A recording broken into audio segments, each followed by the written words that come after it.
Okay. You want the fucking claw, huh? Kyle and his claw hammer. There it is. Whoop, there it is. There it is. Good work, Kyle. Good thing you got your claw hammer. Yep. Welcome back to Jessie's Performance. It's the week before LS Fest and we broke the NASROD on a dyno last week. So there's a lot going on here in preparation to get the NASROD back and better than ever so that we can perform all-wheel drive donuts at LS Fest. So you better keep watching because here we go.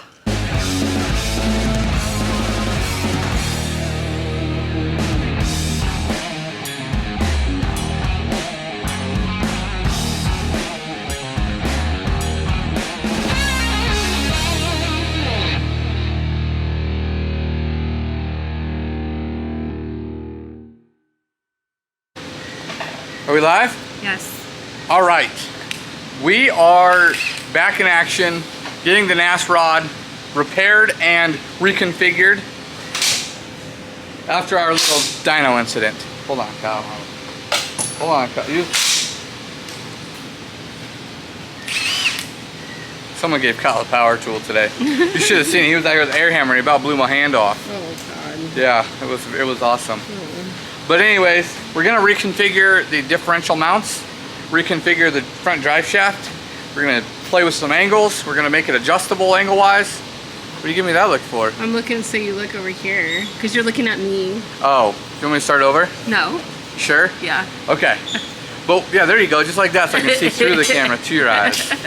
Oh shoot, someone's calling. Ah, is it important? No, I don't know. Probably. I don't know, let's see.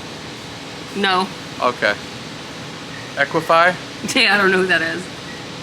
Anyways. Maybe they want to build a 70 Chevelle.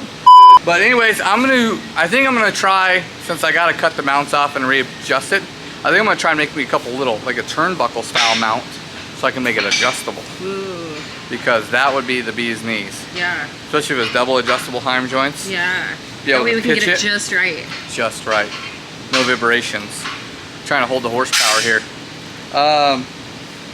So yeah, I noticed a few other little things. We actually had put these poly bushings in these mounts, and you can't see it now, but when the weight's on the car, they're blown out.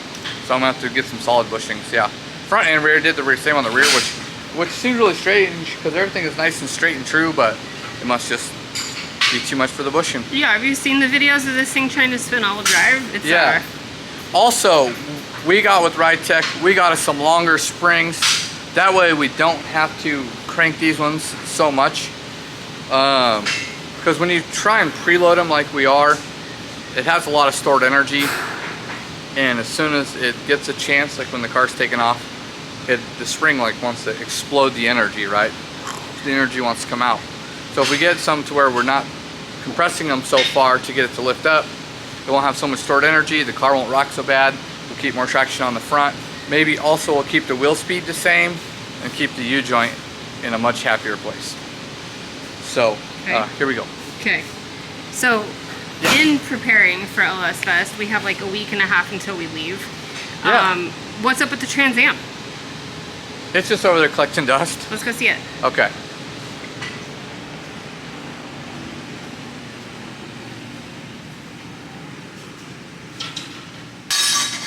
Just so everyone knows, the Trans Am never gets parked with the car cover on it. So the only reason it has a car cover on it now is probably because they were like either painting something over here or grinding on something over here just to protect the paint. But yeah, this thing never, it's not a car cover queen. Oh, it's all dirty underneath the car cover? Yeah, like that. I had a little problem with my old dash wrap. It was wrapped in leather before.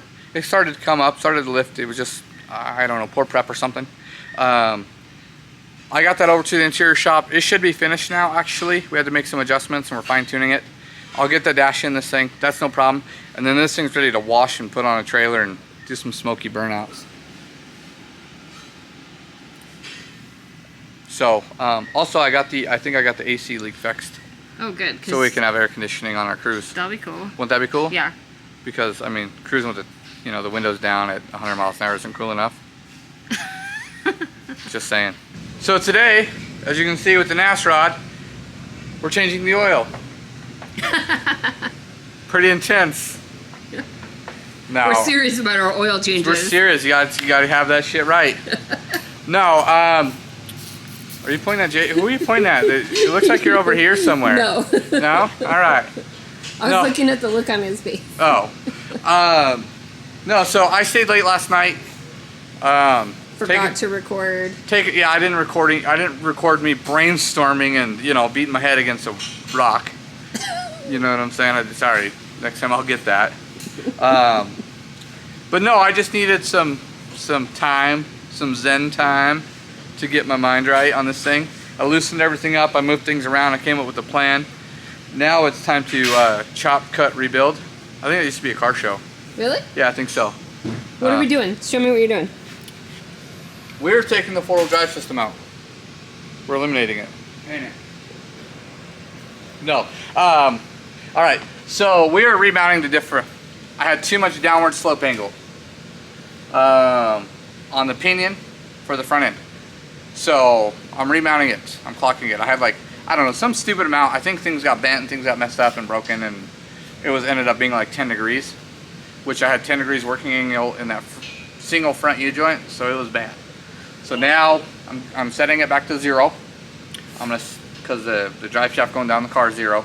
And that'll give us, that should have no wobble, no preload on the U-joint. It should be cherry. So it just takes all of this to do that. Yeah.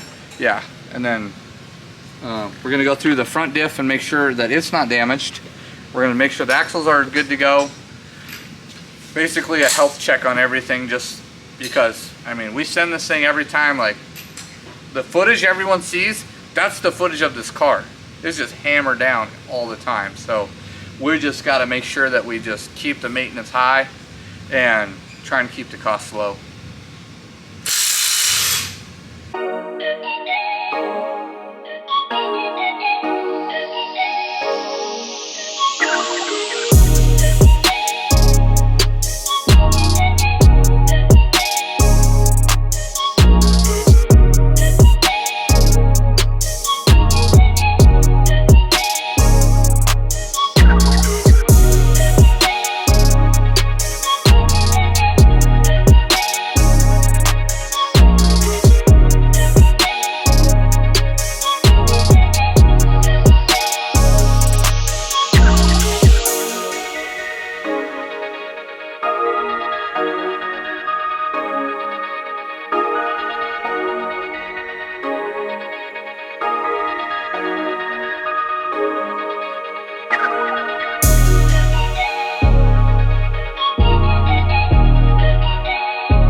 All right, it's about midnight. Was it Wednesday night? Hump day. We are working. Let's see here where we at. We're working on the NASROD. I rebuilt this mount here for the new axle housing. I rebuilt this upper mount here, and then we, as you can see it down. Oops, fuck. She's gonna be mad at me. We also rebuilt this lower mount. It's just tacked in there. We'll get a final weld with a gusset on there, but there's that. And then we also built a new block guard plate. JJ's calling it the suicide plate. It's 1/4 inch steel. It goes past the oil pan. It goes up the side of the block. I will incorporate a drive shaft loop in this here of some sort, some ballistic tunnel, and then obviously we got to change that yoke because it's part of what happened. We did dramatically change the angle of the pinion here. I learned a lot. I learned that my pinion angle was not parallel to my drive shaft, and that's probably why we've been having drive shaft problems, honestly. It's been my fault. But in doing something like this here, you just learn. You learn a bunch of shit you didn't know. So I learned a lot. We also changed the height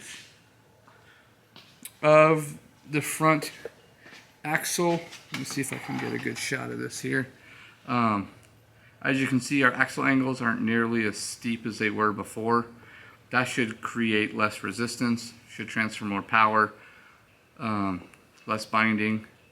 So I'm going to weld up this mount here, then we'll take it all apart, final weld it, recoat everything, repaint everything, and get this thing back on the road.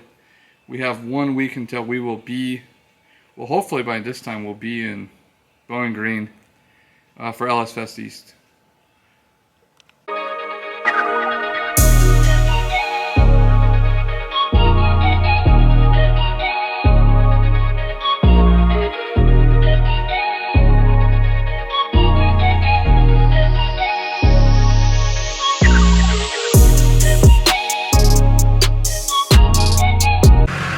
Alright, so in preparation for LS Fest, we had to get a big old trailer.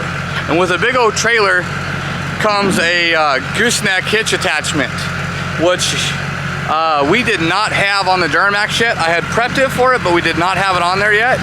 So what we did is, mostly JJ, but we took and we built our own. So now we're gonna hook it to the trailer. I'm gonna walk over here and I'm gonna show you guys the trailer.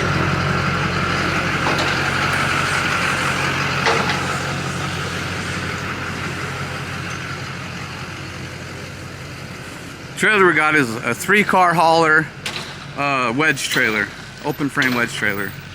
It shouldn't be any heavier loaded down than my 40-foot enclosed bumper pull trailer, but just park over here. But it is a big, like, it's long. It's real long, like.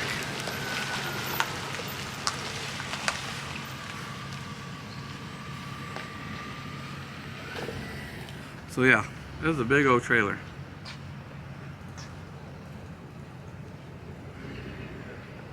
So what I'm gonna do is I'm gonna hook it up for the first time with the bed off, just so we can watch everything, make sure that nothing, you know, we don't need to make any changes or any additional bracing or anything. Just make sure we feel 100% comfortable with hooking this big trailer up, because once we get the golf cart, the Trans Am, and the NASROD on it, I mean, it's going to be a pretty expensive load, and I don't want to damage anything.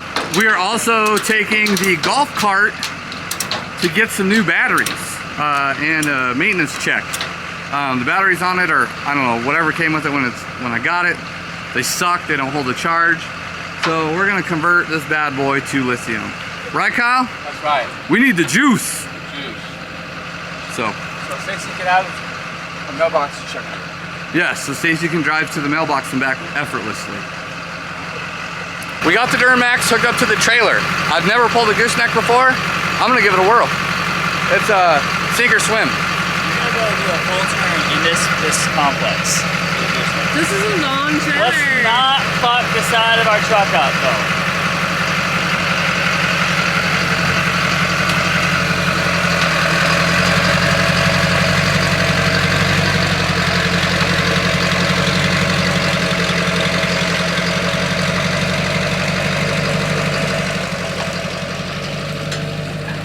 She's a big boy, huh?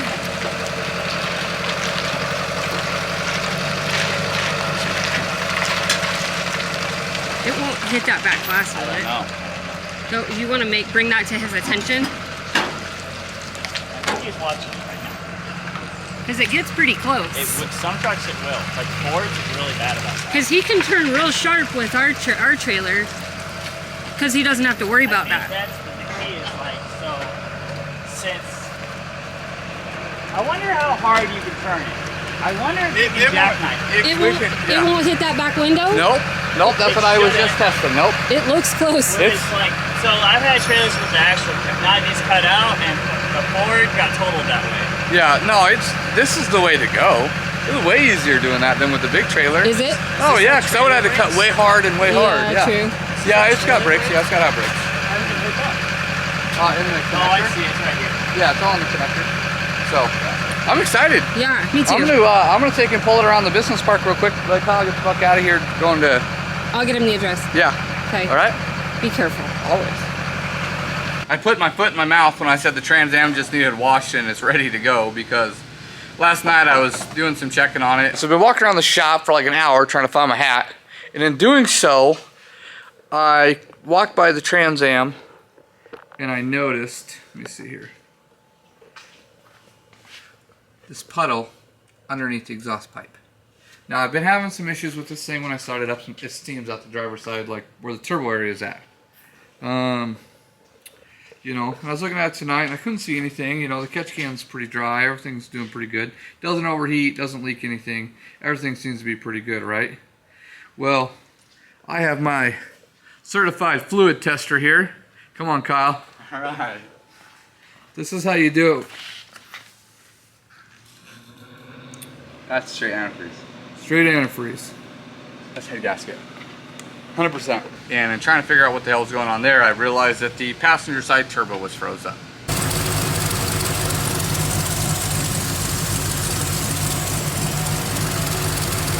I immediately got on the phone with my guy over at Comp.